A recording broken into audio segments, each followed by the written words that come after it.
Bonjour Monsieur Katende. Bonjour Madame. C'est un grand plaisir que vous êtes venu ici pour nous donner cette interview. Et tout d'abord, je vous demande si vous pourriez juste décrire, s'il vous plaît, les circonstances dans lesquelles le cuivre est exploité au Congo. Je vous remercie pour la question, Madame. Je voudrais dire que l'exploitation du cuivre au Congo, c'est une question complexe, dans la mesure où vous avez d'une part des effets bénéfiques et d'autre part des effets négatifs. Et en ce qui concerne les effets négatifs, c'est que l'industrie du cuivre procure beaucoup d'emplois aux populations congolaises. Mais en même temps aussi, l'industrie du cuivre, c'est la seule qui est bien structurée au Congo et qui peut être en mesure de contribuer dans une large mesure au budget de l'État.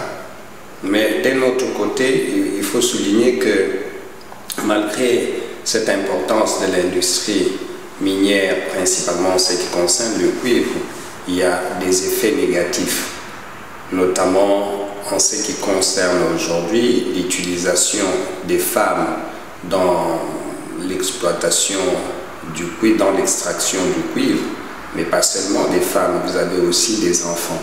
Et cela a une répercussion sur le fait que vous avez des jeunes enfants qui ne peuvent plus aller à l'école et qui sont obligés de travailler, soit pour eux-mêmes, soit pour aider les parents. Et ça, c'est vraiment compromettre l'avenir des enfants. D'un autre côté, vous avez certaines entreprises qui, après avoir lavé les minéraux, déversent les eaux usagées, soit dans les rivières, soit dans la nature, ce qui entraîne la pollution des rivières et aussi des natures. Et comme l'exploitation s'est faite en dehors de grands centres, vous savez qu'au Congo, comme dans la plupart des pays africains, l'eau potable n'est pas encore servie dans toutes les contrées, ce qui fait que les populations sont obligées de boire ces eaux qui sont polluées. En dehors de ça, il faut souligner aussi le fait que vous avez les transports des minéraux des lieux de l'extraction ou des transformations vers la sortie pour la commercialisation, le transport ne se fait pas souvent de la bonne manière, en sorte que les minéraux du cuivre étant parmi ceux qui dégagent de la radiation dans le cas de la province du Katanga, vous avez aussi l'air qui est pollué par ce fait.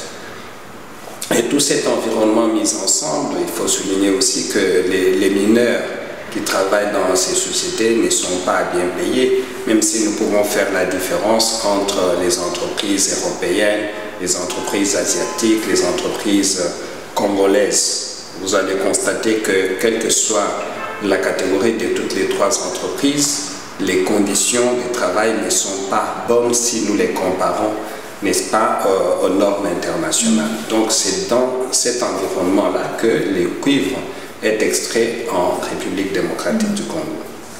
D'accord. Je vois que c'est un contexte assez complexe d'extraction du cuivre au Congo.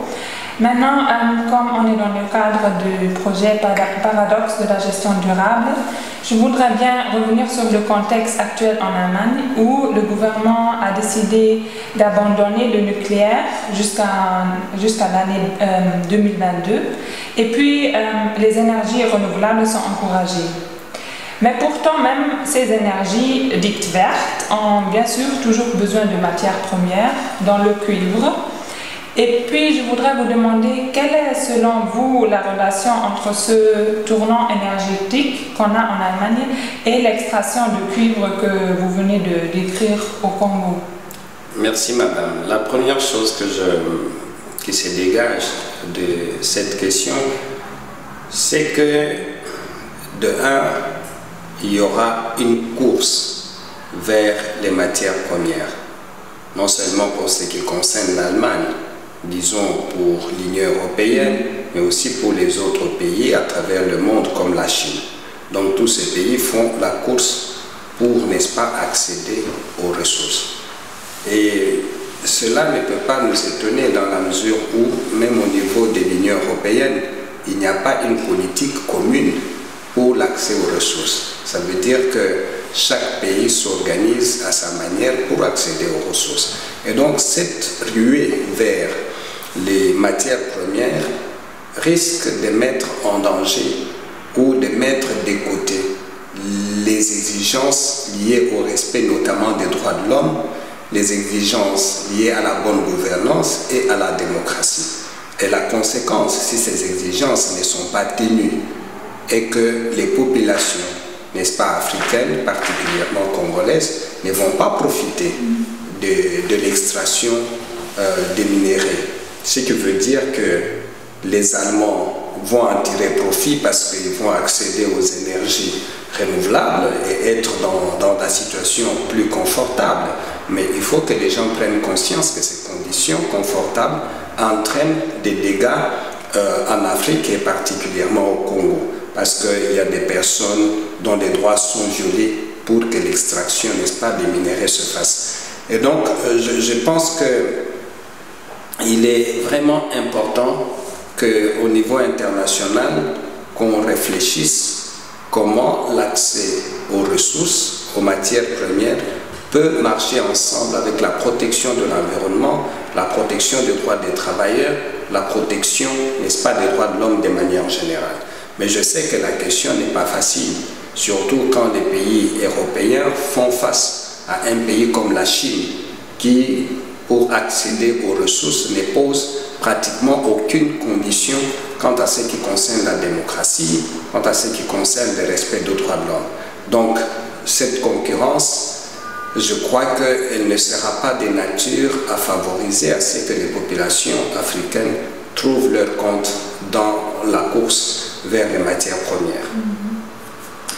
Et est-ce que selon vous, cette économie verte, ou bien en anglais green economy, qui est favorisée maintenant dans les pays industrialisés, est-ce qu'elle est vraiment équitable si on considère, comme vous l'avez décrit tout à l'heure, toute la chaîne de production dès l'extraction des matières premières, par exemple le cuivre? Je ne pense pas qu'elle soit équitable, parce que je pense que la nature ou les qualificatifs équitables, pour moi, permet à ce que tous ceux qui interviennent dans cette question puissent trouver leur compte.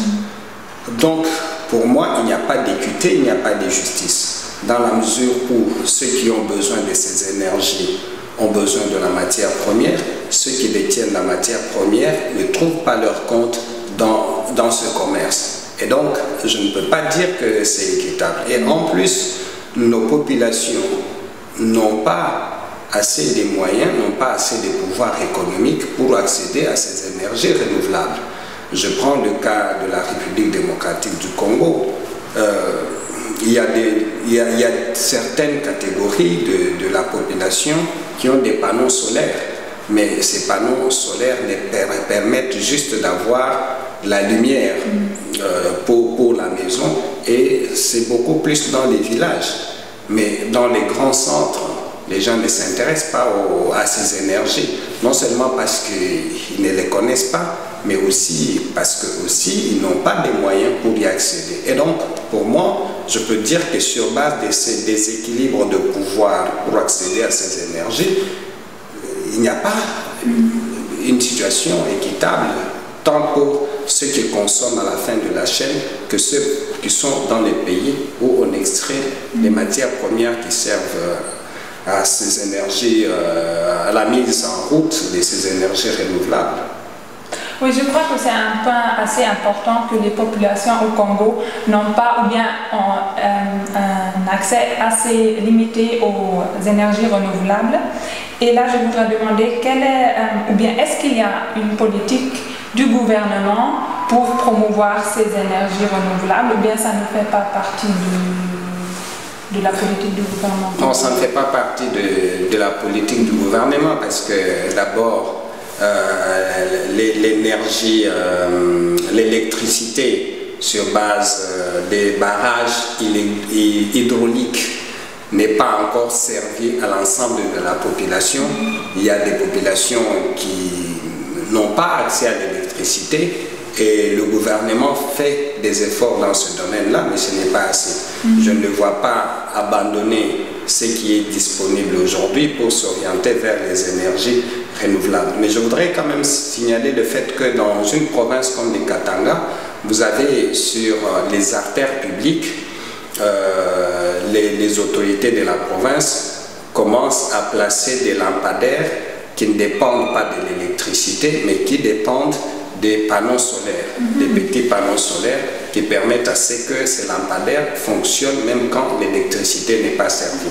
Mais ce n'est pas encore à grande échelle, mais c'est déjà un pas au niveau de la province, mais pas au niveau du gouvernement en tant que politique, non. Et est-ce que vous savez par hasard d'où viennent ces panneaux solaires? Principalement de la Chine.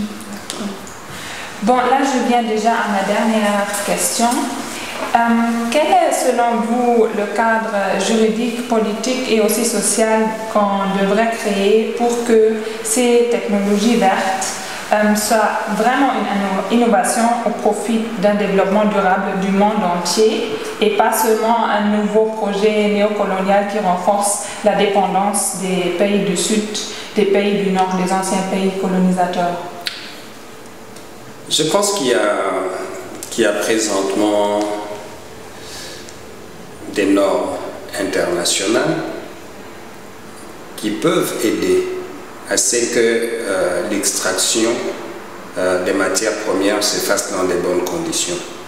Et vous n'êtes pas sans oublier qu'actuellement l'Union européenne est en discussion avec l'Union africaine sur la vision minière de l'Afrique, sur ce que l'Afrique voudrait faire, n'est-ce pas, des ressources minières et quel est l'apport que l'Union européenne peut lui apporter. Mais je crois que la chose la plus importante pour nous, c'est qu'il faut que les pays comme l'Allemagne contribuent, quelle que soit la politique qu'ils peuvent avoir par rapport à l'accès aux ressources, aux matières premières, contribuent à ce que la démocratie puisse s'installer dans les pays où on extrait des matières premières.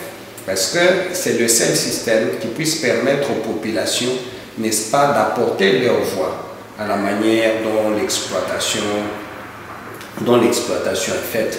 Et dans cet état démocratique, il est possible que les lois qui existent déjà, parce que pour la plupart des cas, dans les pays africains, il y a des bonnes lois, mais ces lois ne sont pas mises en œuvre. Et quand elles sont violées, c'est principalement par ceux-là même qui sont appelés à les protéger. Et donc, il n'y a pas de sanctions, et quand il n'y a pas de sanctions, on ne peut pas aller de l'avant. Mais il ne faut pas aussi qu'on oublie que les questions climatiques, si elles se posent en Afrique, elles vont avoir de l'impact sur l'Europe. Et donc, il faut que cette exploitation se fasse de telle sorte que notre environnement global soit protégé.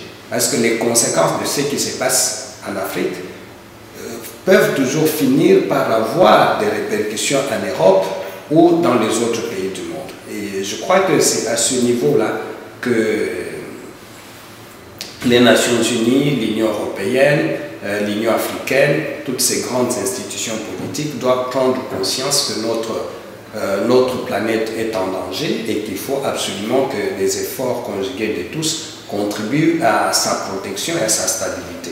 Et là aussi, l'implication de la Chine qui a besoin de grandes demandes en termes de matières premières est importante. Et surtout son implication dans un État démocratique où la société civile chinoise peut prendre parole, peut s'exprimer librement.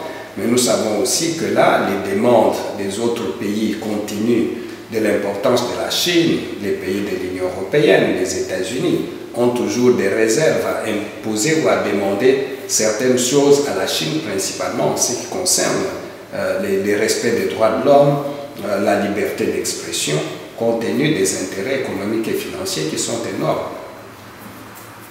Merci beaucoup, monsieur. Merci, madame.